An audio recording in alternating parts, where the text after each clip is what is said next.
예수님은 사람을 얻는데 집중하신 것을 보게 됩니다.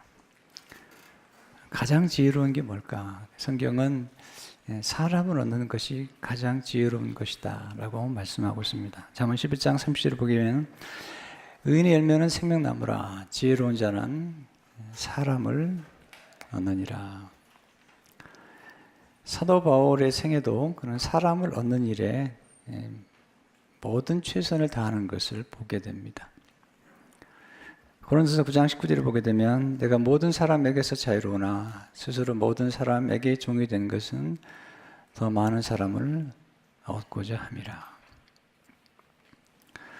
왜 사람을 얻고자 했을까요? 사람이 소중하기 때문이죠. 예수님만큼 사람을 소중히 여기신 분은 없잖아요. 인간이 얼마나 소중한지 한 영혼이 천하보다 소중하다. 마태복음 16장 26절을 보게 되면 사람이 만일 온 천하를 얻고도 제 몫을 미루면 무엇이 유익하리요? 사람이 무엇을 주고 제 목숨과 바꾸겠느냐? 예수님은 정말 놀라우신 분이죠. 온 천하보다도 한 영혼이 더 소중하다. 이게 이제 예수 믿는 사람들이 정말 예수 믿으면 이런 가치관을 가지고 살게 되고 또 살아야 되는 거죠. 지금 며칠 동안 한국이 사성 장군께서 공관병에게 함부로 되어 있던 것들이 문제가 돼가지고 계속 신문에 나오는 것을 보게 됩니다. 능력이 있으면 성공할 수 있지만 그 성공을 지키는 건 겸손한 성품이죠. 아무리 실력이 있어도 성품이 되지 않으면 그 성공을 지키지 못하잖아요. 여러분 사성 장군이면 정말 대단한 겁니다. 지금 군에서 3번째 서열이시더군요. 물론 그 사건 때문에 그분의 평생 동안 나라를 위해서 헌신한 것들이 모두 그 부인돼서는 안 된다고 생각은 되죠. 네. 정말 군인으로서 평생 동안 헌신한 부분들에 대해서는 또한 인정해 드려야 될 부분이 있다는 것을 분명히 우리는 기억해야 되겠죠. 그러나 이 사건 속에서 아픈 건 뭐냐면 비록 병사지만 너무 함부로 대한 것은 아닌가 하는 그런 아픔이 있는 거죠. 어떤 분이 그런 글을 썼더라고요. 제가 모시겠던 장군님은 훌륭하셨습니다. 장군을 모신 당변병이었지만 생일이 되었을 때 어느 날 부르시더래요. 그러더니 장교식당에 가서 식사를 사주시면서 갑자기 장군이 들어오시니까 뭐 얼마나 그 다른 장교들이 놀라겠어요. 그랬더니 오늘 놀라지 말라고 우리 김일병 생일 때문에 내가 온 거라고.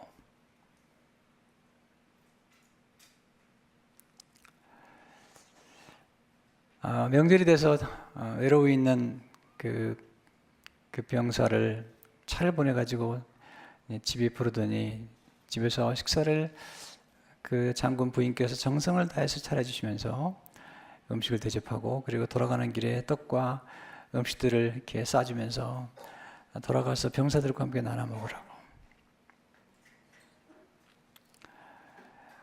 훌륭한 장군들도 많이 계시잖아요. 우리 삶 속에 감동을 주는 것들은 우리 한 사람 한 사람을 소중히 여기는 그런 마음이 소중한 거잖아요. 주님은 지금 베드로 한 사람, 그 당시 어부, 소외되고 또 주변 인간이라고 부를 수 있는 그 한 사람을 얻기 위해서 얼마나 노력을 하신지 모르겠어요. 성경 말씀 이번에 공부하면서 우리 주님을 정말 더 깊이 사랑할 수밖에 없는 그런 걸 배우는 것을 제 느끼거든요. 우리 누가복음 5장에서 배우는 첫 번째 교훈은 예수님은 제자 한 사람을 얻기 위해 다양한 접근을 하셨다는 겁니다. 그 당시에 랍비들은 제자들을 찾아 나시지 않았거든요. 제자들이 스승의 소문을 듣고 찾아와서 제자로 삼아달라고 그러는데 예수님은 그렇지 않으셨어요. 친히 제자들을 찾아 나섰다는 거죠. 12명의 제자 가운데 예수님이 한 사람, 한 제자 빼놓고는 다 찾아가셨다고 그래요.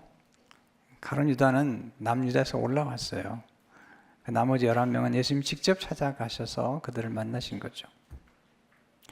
하나님은 사람을 찾으시거든요. 역대상 16장 9절을 보니까 여호와의 눈은 온 땅을 두루 감찰하사 전심으로 자기에게 향하는 자들을 위하여 능력을 베푸시나니. 사람을 찾으신다. 에레미야 5장 1절을 보니까 너희는 예루살렘 거리로 빨리 다니며 그 넓은 거리에서 찾아보고 알라. 내가 만일 정의를 행하며 진리를 구원한 자를 한 사람이라도 찾으면 내가 이 성읍을 용서하리라. 와. 지금 예수님은 베드로 한 사람을 얻기 위해서 다양한 접근을 하시거든요. 요한복음 1장에 보게 되면 안드레가 베드로를 예수님께 데려가잖아요. 그 첫 번째 접촉이 가능하잖아요. 또 지난주에 본 것처럼 마태복음 4장에 보면 일터 현장에 예수님이 찾아가셨어요. 그리고 그를 부르시잖아요. 근데 그 사건 속에서 아직 베드로가 예수님을 따라가긴 했지만 지금 회개를 하지 않은 거죠. 본어기엔 하지 않은 거죠. 그래서 오늘 누가복음 5장의 사건은 베드로가 회심하는 본어기엔 하는 사건이 놀라운 사건이죠. 근데 예수님께서 누가복음 4장의 사건 바로 있기 전에 예수님이 베드로의 집에 찾아가셨어요. 그래서 베드로의 장모님의 병을 고쳐주시죠. 베드로의 제자였던 마가가 쓴 마가복음에 보게 되면 해변가의 사건과 함께 그 다음에 베드로의 장모님의 집 정말 찾아가는데요. 그리고 이제 그 5장, 누가 5장의 사건은 거기 기록되지 않았는데, 지금 마가는 지금 그 기록하지 않은 그 놀라운 사건을 누가복음 5장은 기록하고 있는데, 누가복음 5장 사건 이전에 누가복음 4장이 있었던 거죠. 거기서 예수님이 시몬의 집을 찾아가신 거거든요. 우리가 사람을 분별할 수 있는 길은 일터 현장에 가보면 알 수 있습니다. 또 하나는 집을 방문해 보면 알 수 있거든요.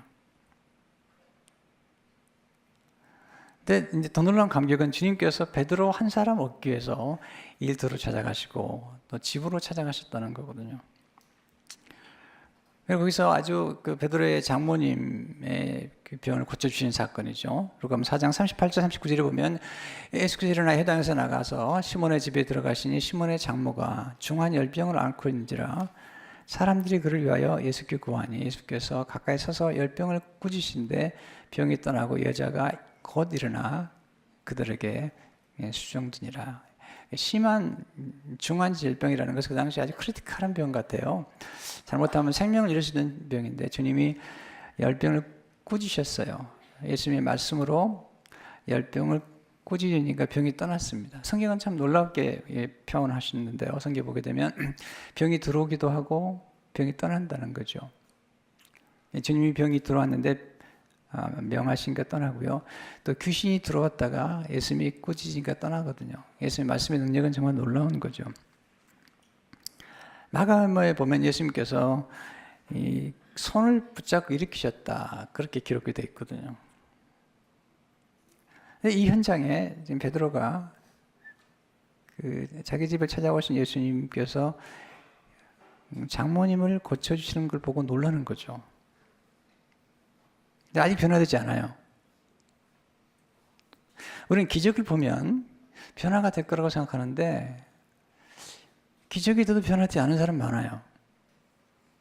이 변화한다는 것은 정말 놀라운 기적 같은 것 같아요. 사람들이 잘 바뀌지 않아요. 바뀌는데 변화가 정말 드라마틱하면서 삶 속에 진짜 거듭나는 변화가 많지 않거든요. 광야 40년 동안 이스라엘 백성들이 얼마나 많은 기적을 경험했어요. 반석에서 물이 쏟아나오죠. 하늘에 만나와 메추라기가 쏟아지죠. 또 노병을 바라봤더니 몸이 병이 낫기도 하죠. 수많은 기적을 경험했지만 그들은 변화되지 않았어요. 우리는 기적을 경험하면 변화될 것 같은데 꼭 기적이 중요하긴 하지만 우리를 변화시키는 것은 기적이 아니라 말씀이거든요.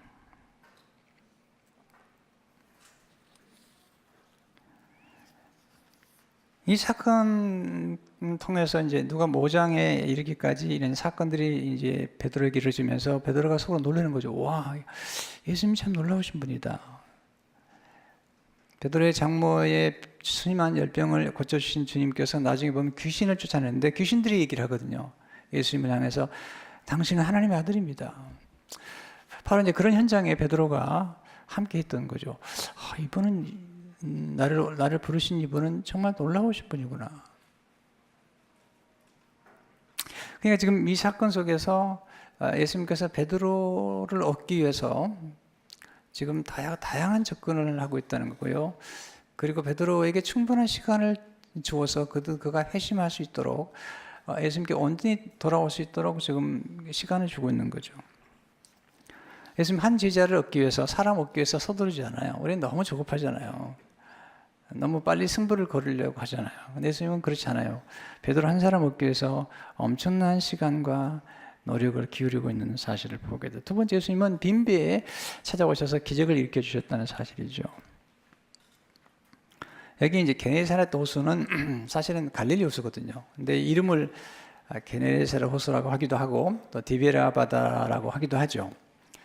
게네사렛 호수란 말은 그 당시에 그 게네사렛 평원 곁에 있었기 때문에 이렇게 이름을 지은 것이라고 이제 학자들은 얘기하고요. 게네사렛이라는 이름의 뜻은 풍요의 정원이라는 뜻이에요. 풍요의 정원, 풍요하다. 또 이 바다가 아주 풍요한 바다, 고기가 많고 또 요세푸스의 말을 하면 한 22가지 종류의 고기가 살았는데 고기가 풍성한 고기가 많은 곳인데 지금 문제는 그 탁월한 어부들이 밤이 새도록 고기를 잡았지만 한 마리도 잡지 못한 그런 실패 현장. 이제 그물을 싣고 있는 거죠. 이절을 보면 호숫가에 배 두 척이 있는 것을 보시니 어부들은 배에서 나와서 그물을 싣는지라. 거기 한 마리도 없는데 이제는 이제 그물을 싣고 집에 돌아갈 시간이 되었다는 거죠. 근데 성경에 보시면 예수님께서 제자들의 일하는 현장에 보실 때 베드로와 안드레가 그물을 던지는 걸 보셨어요. 야고보와 요한이 그물 깁는 것을 보셨어요. 오늘은 그물을 싣는 것을 보시고 계세요. 똑같은 지금 일터이지만 주님이 보시는 게 지금 다양하게 보시고 있는 거죠. 근데 두 척의 배가 있는데 두 척의 배가 다 고기를 못 잡은 거죠. 그 중에 한 배에 오르시죠. 그 배가 오늘 시몬의 배인 것이죠. 3절에 보면 예수께서 한 배에 오르시니 그 배는 시몬의 배라. 육지에서 조금 떼기를 청하시고 앉으사 배에서 무리를 가르치더니 예수님은 베드로의 빈 배에 찾아오셨어요.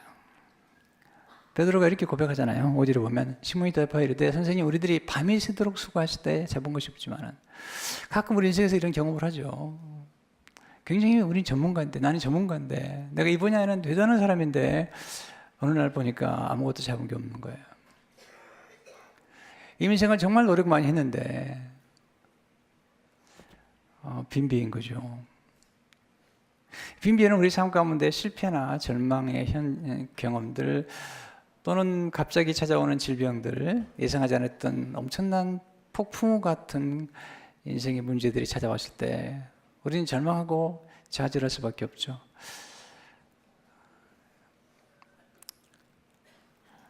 옛날에는 안 그랬는데 이런 생각을 하기도 하죠. 그러니까 우리 인생 가운데 한계를 경험하는 순간이죠. 이때 경험하는 게 뭐죠? 우리가 한없이 작아지는 거죠. 우리 인생에서 실패를 경험하게 되면 이런 걸 경험하죠. 근데 실패가 참 중요해요. 우리 인간은 참 조금만 잘 되면 교만해지거든요. 조금만 또 해보게 되면 교만해지잖아요. 그럼 우리가 고난이라는 게 중요하지만 고난을 통해서 변화되지 않으면 참 슬픈 일이죠. 어떤 분이 병이 너무 깊은 병이 들어서 의사가 정성을 다 치료해줬대요. 근데 병 낫고 나서 완전히 사람이 아주 더 타락해 버리더래요. 그래서 그분이 그러더라고요. 괜히 살려줬다고.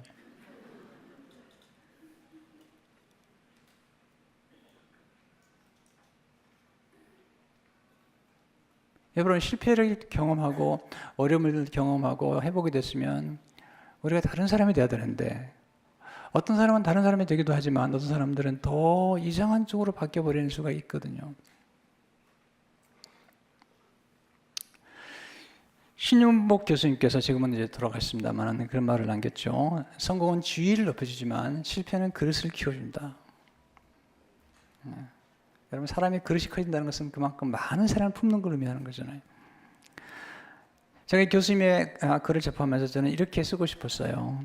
성공은 인간을 교만하게 만들지만 실패는 인간을 겸손하게 만들어준다. 겸손만큼 아름다운 게 없잖아요. 사람이 겸손하면 얼마나 아름답습니까? 얼마나 향기롭습니까? 성공은 때로 하나님 멀리 떠나게 하지만 실패는 하나님께 가까이 나가게 만들어주거든요. 그래서 하나님은 실패의 순간에 우리를 찾아오시는데, 왜냐하면 실패의 순간에 우리의 영혼이 민감해지거든요. 하나님의 음성을 듣게 되거든요.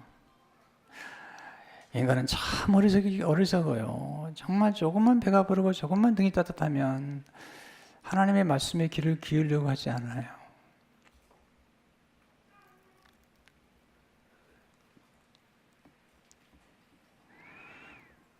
예수님께서 이 베드로의 빈배에 찾아오셨거든요. 그럼 뭘 하시죠? 3절을 보세요.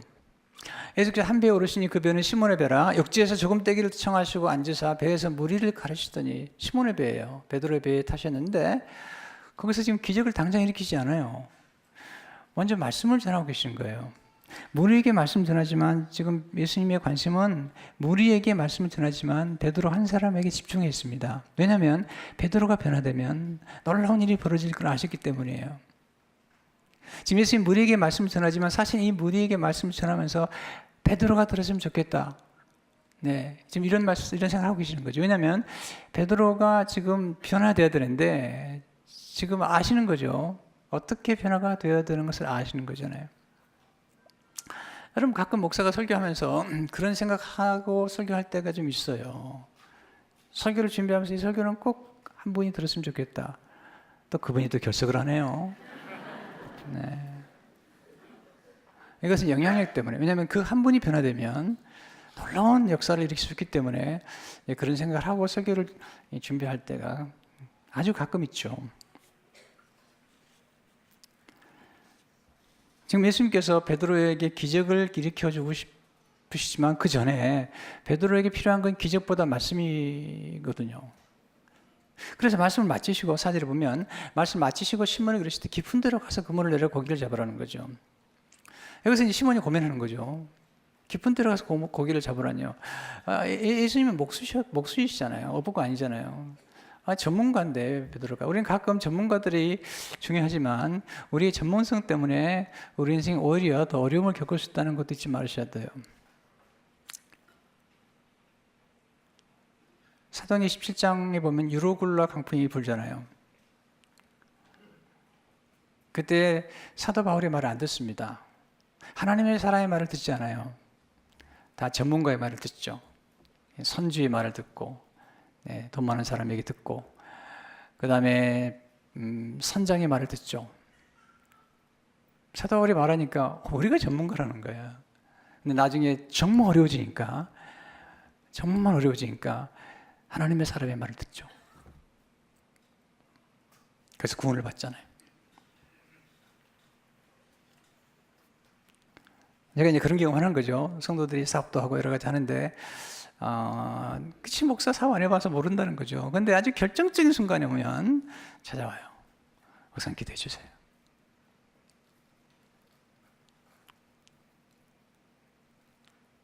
근데 사람이 경원해지면 그렇게 얘기할 수 있죠. 목사님 전문가 아니잖아요. 아니죠. 네, 아닌 거죠. 지금 예수님이 전문가 아니시죠. 베드로가 전문가죠. 고기 잡는데. 근데 시몬의 위대한 점이 여기 있는 거죠. 그가 생각을 바꿀 줄 알았다는 거죠. 네, 예수님 전문가 아니지만 예수님 말씀에 의지해서 내가 예수님 말씀을 들어보니까 보통 말씀이 하신데 내가 말씀에 의지해서 그물을 내리겠다는 5절을 보니까 시몬이 대답하여 이르되 선생님 우리들이 밤에 새도록 수고했을 때 잡은 것이 없지만은 말씀에 의지하여 내가 그물을 내리다 하고 이게 중요한 거죠. 말씀에 의지해서 말씀에 의지한 믿음, 말씀에 순종한 믿음을 통해서 그물을 내린 거죠. 깊은 데로 간 거죠. 여러분 기독교는 깊은 곳으로 들어가는 거예요. 하나님의 말씀 의지하는 게 깊은 세계거든요. 결과가 뭐죠? 놀라운 사건이죠. 6절을 보세요. 그렇게 하니 고기를 잡은 것이 심이 많아 그물이 찢어지느니라. 얼마나 놀라운 기적이죠. 7절에 보면 이에 다른 배에 있는 동무들에게 손짓하여 와서 도와달라 하니 그들이 와서 두 배의 체험에 잠기게 되었더라. 말씀의 기적을 경험한 거죠. 왜냐하면 빈 배였는데 그들은 전문가인데 밤새워서 고기를 잡아도 안 됐던 건데 예수님의 말씀을 순종했더니 지금 두 배가 가득 차게 된 거잖아요. 놀라운 일이 벌어진 거죠. 10절에 보니까 세베대의 아들로서 시몬의 동업자인 야고보와 요한도 놀랐습니다. 다 놀라운 일인 거죠. 지금 좀 놀라야 돼요. 예수님께서 우리의 삶 가운데 찾아올 때 예수님의 삶은 경이로움을 느껴야 되는데 여러분이 교회 생활을 오래 하다 보면 예수 그리스도가 얼마나 놀라운 분인가를 망각하고 냉랭해질 때가 있잖아요. 이 말씀을 보면 우리가 놀라운 분이시잖아요. 예수님은 지금 왜 놀라운 분이냐면 사실 예수님은 게네사렛 호수를 만드신 분이잖아요. 예수님은 지금 고기들을 만드신 분이잖아요. 그분이 말씀하니까 기적이 나타나는 거죠.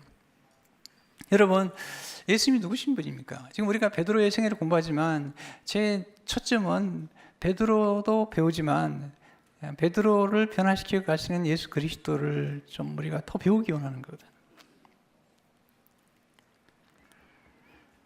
지금 예수님은 베드로의 마음을 조금 얻으려고 지금 아주 크리티컬한 포인트에 그의 빈배 순간에 실패와 좌절의 순간에 찾아오신 거죠. 여기서 배우는 놀라운 교훈이 있죠. 빈배 때문에 예수님을 만날 수 있다면 빈배는 우리 축복이죠. 우리의 실패와 또는 관계 어려움과 질병과 이런 것들이 우리로 하여금 전능하신 하나님을 만날 수 있다면 그것이 변장된 축복이라는 거죠. 또 예수님이 함께 하시면 빈배가 만성이 될 수 있죠. 거기 가득 차버리잖아요. 그래서 우리 예수님을 빈배에 좀 초청하셔야 돼요. 우리 인생이 너무 안 되면 예수님 초청하세요. 만약 베드로가 예수님이 베드로의 배에 올라타려고 할 때 만약에 거절을 했다면 이런 경험을 못하는 거죠. 예수님 우리 배에 초청하면 놀라운 기적을 경험하게 되죠. 더 놀라운 사실은 예수님을 통해 기적을 경험하게 되면 우리 곁에 있는 사람도 복을 받죠. 실제로 보니까 그들이 와서 두 배의 체험에 잠기게 되었더라. 예수님은 우리의 전문성이나 우리의 경험을 초월해서 역사하는 분이죠. 말씀이 놀라운 능력을 지금 드러내시는 거죠. 세 번째, 예수님은 우리의 실패와 하나님의 기적을 통해 회심케 하신다는 겁니다. 하나님 우리의 실패나 우리의 고난을 낭비하지 않으신 분이죠. 그러나 항상 우리로 하여금 실패만 하도록 하는 분이 아니세요. 우리가 경험한 것처럼. 하나님은 우리의 성공과 또 우리 삶의 풍요로움을 통해서 우리를 또 깨우치세요. 베드로의 경우는 그런 경험이죠. 베드로가 실패했을 때도 그에게 오셨지만 지금 베드로가 지금 고기를 많이 잡고 성공을 경험할 때 거기서 놀라운 깨우침을 주는 거거든요. 이게 말씀을 통한 기적을 경험하니까 베드로의 삶 속에 놀라운 변화를 경험하면서 처음에 처음에 선생이라고 불렀던 베드로가 이제는 주님이라고 고백하면서 경배를 하잖아요. 하나님이라는 거죠. 주님이라는 거죠. 그래서 8절을 보시면 시몬 베드로가 이를 보고 예수의 무릎 아래 엎드려 이르되 주여 나를 떠나서 나는 죄인으로서이다 하니 이건 놀라운 고백이죠. 나는 죄인입니다는 고백이죠. 이건 회심의 경험이죠. 이 하나님을 만나는 건요 최고의 성공이잖아요. 여러분 인생에서 가장 위대한 성공은 뭘까요? 하나님을 만나는 것이죠. 하나님을 만난 사람은 가장 놀라운 성공을 경험하는 것이에요. 하나님은 성공과 실패를 주관하신 분이고 모든 것이 하나님의 손에 있는 것입니다. 근데 여기서 베드로의 놀라운 기적은 고기를 잡은 게 아니라 그의 삶이 변화되면서 본인이 죄인인 것을 깨달은 거죠. 8절에 보시면 주여 나를 떠나소서 나는 죄인으로서이다. 예수 그리스도의 거룩함과 능력을 본 거고요. 그리고 본인이 주인이라는 사실을 깨달은 거죠. 이걸 이제 우리는 회심이라고 그러죠. born again 했다는 거죠. 여러분 정말 죄송한 얘기지만 교회 다닌다고 다 변화되지 않고요. 교회 다닌다고 또 다 회심하는 것 같지 않거든요. 거듭나는 것 같지 않거든요. 어떤 분이 그런 얘기를 해서 지난주에 만났는데 목사님들 모임에서 목사님 왜 교회에서 많이 배운 신자들이 오히려 싸나워집니까? 왜 또 신학기만 가면 그렇게 교만해집니까? 교회에서 교회생활 오래 하고 20년, 30년 된 분들이 더 겸손하고 온유하고 그게 아니라 더 비판적이 되고 더 정죄감을 가지고 이게 뭡니까?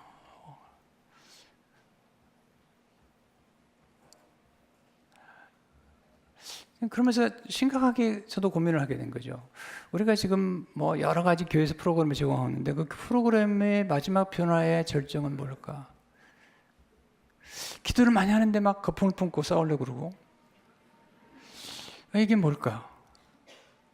아주 교만하고 그러면서 요즘 탈학습하란 말을 쓰거든요. de-learning, 우리의 잘못된 배움들을 다시 해체시키는 탈학습화가 필요하다는 거죠. 그러니까 지식의 양이 많다고 삶이 변화되는 게 아니고 우리 삶 속에 변화되는 포인트가 있다는 거죠. 그때 한 목사님이 교육학 전공부인데 어린아이들이나 사람들이 변화될 수 있는 가장 중요한 포인트가 교육학에서 두 가지인데 하나는 고난이라는 거죠. 고난.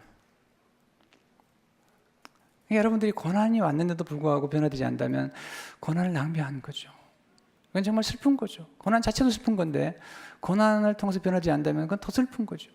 또 하나는 이 다문화적인 접촉을 통해서 드라마틱한 변화를 경험하는 왜 우리 자녀들에게 선교를 보내는 거죠. 어린아이 때 7살 때 보내는 거죠. 그 아이들이 가서 타문화적인 접근을 통해서 놀라운 변화를 경험한다는 거예요.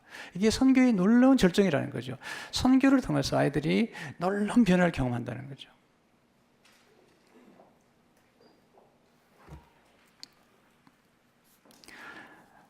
여러분 예수 믿으면서 나는 주인이라고 하는 철저한 깨달음, 정말 하나님 주인이라는 깨달음을 얻게 되면 그건 정말 놀라운 축복이에요. 이건 은혜로만 가능한 거죠. 어떤 목사님 40년 목회했어요. 근데 회심하지 않았거든요. 이분이 나중에 전도 폭발에 세미나 참석해서 거기서 예수를 만났어요. 그리고 이분이 모든 사람들 간증했습니다. 내가 40년 동안 목회했지만 나는 거듭난 경험이 없었습니다. 그러나 지금 예수 믿고 내가 거듭났습니다. 그렇기 때문에 베드로는 본인이 회개하고 그리고 회심한 경험에 대해서 아주 강조를 하죠. 그가 쓴 서신을 보면 나오잖아요. 베드로는 1장 3절을 보게 되면 우리 주 예수 그리스도의 아버지 하나님을 찬송하려다 그가 많으신 긍휼대로 예수 그리스도를 죽은 자 가운데서 부활하게 하심으로 말미암아 우리를 거듭나게 하사 산소만이 있게 하시며 새롭게 태어난 거죠. 23절에 보면 너희가 거듭난 것은 썩어질 씨로 된 것이 아니요 썩지 아니할 씨로 된 것이니 살아있고 항상 있는 하나님의 말씀으로 되었느니라. 그가 거듭난 것은 기적이 아니라는 거예요. 하나님의 말씀으로 거듭났다는 거죠. 조금 더 들어가면 그리스도의 피로 거듭났다는 거죠. 물론 기적은 필요하지만 또 베드로도 기적을 경험하지만 여러분 여기서 고기 많이 잡았다. 여기서 끝나면 말이죠. 이건 기독교가 아닙니다. 다른 종교도 그런 기적만 있는 거 아니겠어요? 우리는 조금 더 깊이 들어가야죠. 예수님께서 베드로에게 말씀하시죠. 떠나지 말고 내가 주는 비전을 가지고 새롭게 살아가라. 그러면서 10절에 말씀하시죠. 예수께서 시몬에게 그러시되 무서워하지 말라. 이제부로는 내가 사람을 취하리라. 예수님 제자를 부르신 다음에 분명한 비전을 제시하시죠. 더 깊은 차원, 물고기가 아니라 더 깊은 차원, 사람을 취하는 사람이 되리라는 거죠. 그때 베드로가 헌신하죠. 이건요, 첫 번째 입심을 따랐던 것보다도 더 깊은 헌신을 하게 되죠. 온전한 헌신을 하게. 예수님 여기까지 기다리신 거예요. 예수님 서두르지 않으셨어요.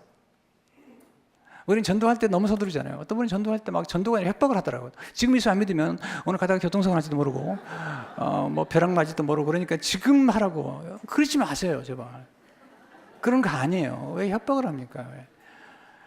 베드로 한 사람을 예수님께 인도하게 예수님께서 거듭 찾아가시고 또 찾아가셔서 설득하시고 또 시간을 주시고 스스로 선택하게 하시는 거잖아요. 11절을 보세요. 그들이 베드로를 욕지에 대고 모든 것을 버려두고 예수를 따르니라. 베드로가 예수님을 따르기 위해서 모든 걸 버려두잖아요. 예수님을 따라갈 때 많은 고기와 비교할 수 없는 은혜를 누리게 되잖아요. 저는 이것을 묵상할 때마다 인간적으로 좀 아쉬워요. 그 고기를 왜 버려뒀을까?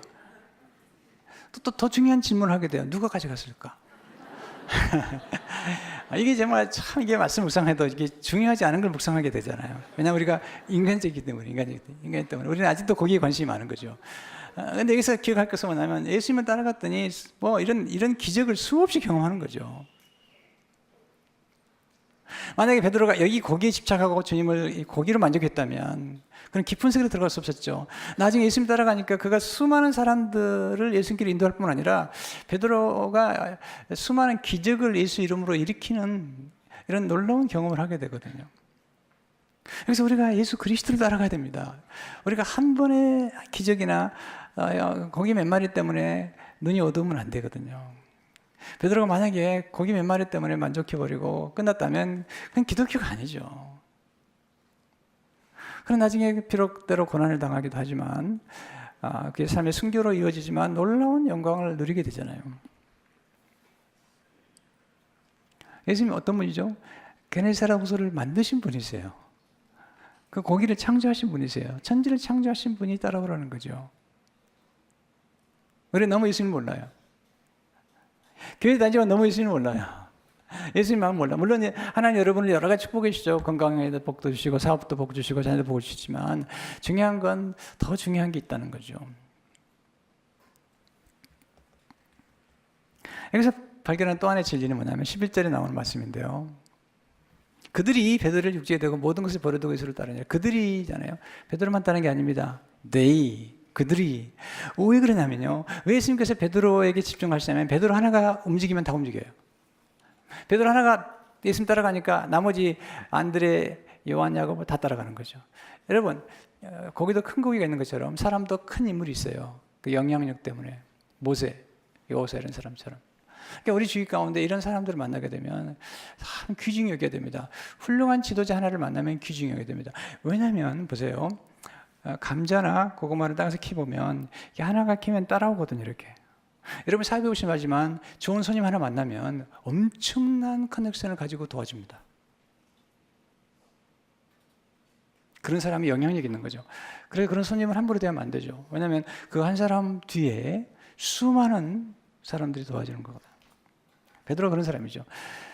그래서 베드로가 움직이면 다 움직이는 거예요. 예수님 그걸 아셨던 거죠. 베드로 한 사람만 변화되면 지금 기독교 연론 역사가 이루어지고 알았죠. 나중에 예수님이 부활 승천하신 후에 성령을 보내주고 오순절 날에 예수님의 말씀을 베드로가 전했더니 사람들이 회개해요. 우리가 어찌할꼬. 베드로는 알거든요. 이 죄를 회개하는 게 뭔가를 경험했기 때문에 그는 회개의 복음을 전하는 거죠. 그때 하루에 3,000명이 예수님께 돌아와. 베드로 때문에. 베드로가 전한 말씀 때문에. 사도행 2장 38절 40절을 보게 되면 베드로가 이르되 너희가 회개하여 각각 예수 그리스도 이름으로 세례를 받고 죄 사함을 받으라. 그러면 성령의 선물을 받으리니 이 약속은 너희와 너희 자녀와 모든 먼데 사람 곧 주 우리 하나님이 얼마든지 부르신 자들에게 하신 것이라 하고 또 여러 말로 확증하며 권하여 이르되 너희가 이 패역한 세대에서 구원을 받으라니 그 말을 받은 사람들은 세례를 받으며 이날에 신도의 수가 3,000이나 더하더라. 주님은 그걸 보신 거죠. 네, 미리 보신 거죠. 여러분 우리는 사람을 귀중히 여기는 그런 공동체 속에 살고 있습니다. 제가 82년에 미국 왔는데 이민길을 하면서 늘 이런 생각을 했어요. 이건 아닌데 더 귀한 공동체를 세울 수 있을 텐데 정말 교회에서만큼은 사람을 차별하면 안 되는데 교회에서는 하찮은 사람이 없는데 필립 얀시가 쓴 놀라운 하나님의 책을 보게 되면 한 창녀가 이게 상담을 합니다. 그랬더니 그분이 고민을 합니다. 한번 교회에 나가 보시죠. 그랬더니 교회라고요. 나를 얼마나 비참하게 만드는 곳인데요. 얼마나 이상한 눈으로 보는 곳인데요. 교회라고요. 여러분, 주님은 세리와 창기의 친구가 되셨잖아요. 그리고 그 당시에 가장 낮은 계급이고 가장 주변인이었던 어부를 선택하셔서 그들을 존귀히 여기시고 그들을 하나님의 선교에 동참했던 역군을 삼으셨잖아요. 그렇다면 교회가 달라져야죠. 우리가 변화되어야 되죠.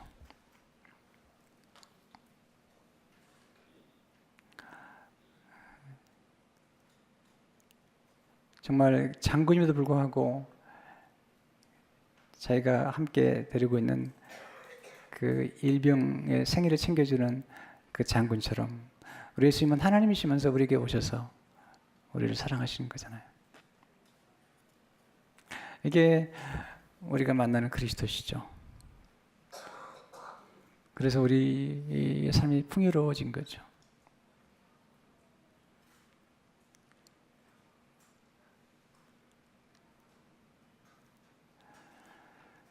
더 깊은 세계가 있습니다.